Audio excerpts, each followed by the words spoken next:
Know that jar of honey sitting in your pantry right now? Have you ever really thought about it? Like, is it even the real deal? Honey's not just a sweetener, right? It's this amazing natural product. But wow, it is surrounded by so many myths. So today, we're going to cut through that stickiness and get to the truth. Okay, be honest. Have you ever thrown out a jar of honey just because it got all cloudy and hard? Or maybe you've paused, with a honey dipper over your Greek yogurt, wondering, wait, could this be contaminated? If you have, you are definitely not alone. So let's dig in and see if what we all think we know about honey is actually fact or just fiction. All right, so to really get to the bottom of this, we have to go right back to the beginning, back to the source. See, honey isn't something bees just find. Oh no, it is meticulously crafted. It's this incredible process that's part chemistry, part amazing teamwork, and honestly, it's just fascinating.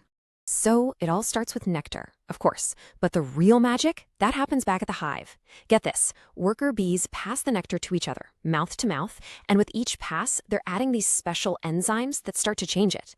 Then, and this is the amazing part, a whole crew of bees starts fanning their wings like crazy. They create this powerful breeze inside the hive to evaporate the extra water. And that's how they turn thin, watery nectar into the thick, rich honey we all know and love. It's just an incredible feat of natural engineering, isn't it? And that whole process brings us to, let's be honest, one of the biggest and kind of grossest myths out there, that honey is bee vomit, right? Well, no, that is not just a crude way to put it. It's completely wrong from a biological standpoint. See, bees have this special honey stomach. Think of it like a clean little backpack or transport tank just for nectar. It's totally separate from the stomach they use for digesting food. So when they pass the nectar along, it's coming from clean storage. It was never digested, so definitely not vomit. Okay, so now we know how honey is made. And it's a pretty clean process, right? But what about contamination? Let's tackle some of the common fears people have about honey purity. Okay, let's talk about the water contamination myth. Remember how we just talked about bees making honey? What was the key step? It's all about removing water, right? They are masters of dehydration, working super hard to get the water content way down. So they aren't adding water to the honey. That means a polluted water source nearby, well, it just can't contaminate the honey inside the hive because that water was never an ingredient to begin with. Then there's the big one, pesticides. And this is a totally valid concern, especially with how much they harm bee populations. But here's the thing. Nature has this kind of tragic but really effective filter. Bees are just so sensitive to these chemicals. If a bee gets a harmful dose, it almost never makes it back to the hive.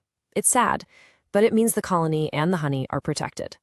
While some tiny traces might make it in, the hive itself is an amazing buffer. All right, let's move on to the number one reason that perfectly good honey gets thrown in the trash: crystallization. It's time to set the record straight on this, once and for all. Let me just say this loud and clear.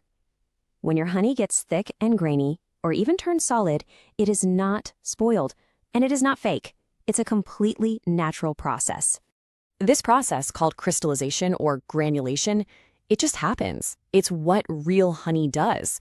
And it doesn't change the quality or the taste one single bit. In fact, some beekeepers actually control this process to make that amazing creamy honey that's so smooth and spreadable. So the next time your honey crystallizes, please don't throw it out. Just celebrate that you've got the real deal. And hey, if you want it liquid again, just give the jar a gentle bath in some warm water. Easy.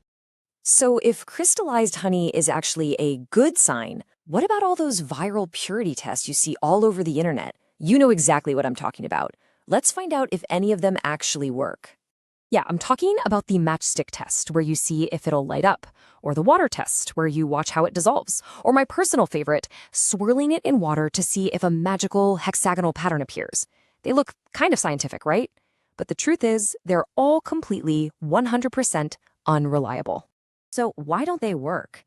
It's actually really simple. They're just measuring the wrong things. All they're really testing is how thick the honey is, its viscosity, and how much moisture is in it. A naturally thin honey, like acacia, might fail one of these tests, while a super thick one, like buckwheat, might pass with flying colors, even though both are perfectly pure. These little kitchen tricks tell you absolutely nothing about whether a honey is real or fake.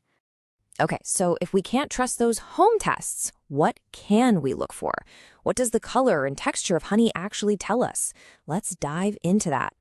Well, a honey's character is basically a story of where it came from. It's a direct reflection of its environment. For example, honey made from orange blossoms is going to be light and citrusy, but honey from bees visiting chestnut trees, that'll be super dark and earthy.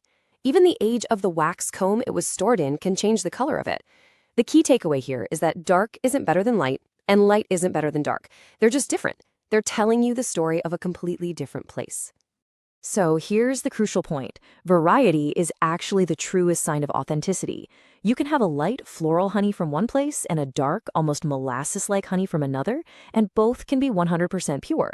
They're just snapshots of two totally different ecosystems captured in a jar. Really, at the end of the day, we just need to shift our thinking. We have to stop seeing honey as this simple, uniform, factory-made product. It's not. It is a complex, beautifully diverse creation of nature. It's a direct taste of a specific time and place, all made possible by the incredible hard work of bees. So after all this, after busting all these myths, the next time you're in the honey aisle, how are you going to choose? Maybe instead of searching for one single perfect honey, the real fun is in exploring all that amazing diversity. Go ahead, try a light one, then try a dark one. Don't be afraid of the one that's crystallized. Take a moment and just appreciate the unique story that every single one of those jars has to tell.